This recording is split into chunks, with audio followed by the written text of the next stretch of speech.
পারবি। দেখ তোদের মতো কন্ট্রোভার্সি ক্রিয়েটার ভয় পায়, তো লোকে ভয় পায় যে এদের বিরুদ্ধে যাব। আমরাও ভেবেছিলাম বেচু কোনোদিন তোদের বিরুদ্ধে যেতে পারবে না, তাহলে তোরা একেবারে বেচুকে ছিঁড়ে খাবি। কিন্তু দেখ ও ওর পয়েন্ট নিয়ে ও সেফ খেলেছে, ও তোদের সব খবরটা ভেতরে নিয়ে রেখে দেখ নিজের মতো খেলে যাচ্ছে। তোদের এরকম নাকে দড়ি দিয়ে ঘোরাচ্ছে, তোরা কিছুই ওকে করতে পারবি না। অ্যাকচুয়ালি তোরা বুঝতে পারছিস যে বেচু অনেক উঁচু দরের খেলোয়াড়, ঠিক আছে?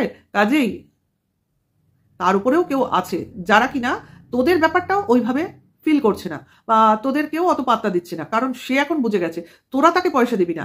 পয়সা যদি কেউ দিতে পারে বা ইনকাম যদি কারোর হাত ধরে করতে পারে তো বেচুকে ধরতে হবে। তোরা তো হলি চুনোপুটি, তোদের ধরে কি হবে? তোরা বেচুকে বেঁচে খাচ্ছিস যেভাবে আমরা বেঁচে খাচ্ছি, তো তোদের প্রায়োরিটি দেওয়ার কোনো প্রয়োজন নেই। কাজে যার সঙ্গে ডাইরেক্ট দরকার ডাইরেক্ট কন্ট্যাক্টে রয়েছে, ঠিক আছে? কাজে বেচুও বুঝে গেছে তোদের দিয়ে কোনো লাভ নেই, আর যে বেচুর মাথায় হাত রেখেছে সেও বুঝে গেছে আমার যাকে দরকার তাকে আমি পেয়ে গেছি ভাই, তোমরা নিপাত যাও। ঠিক আছে? বুঝতে পেরেছো? তাকে যা করার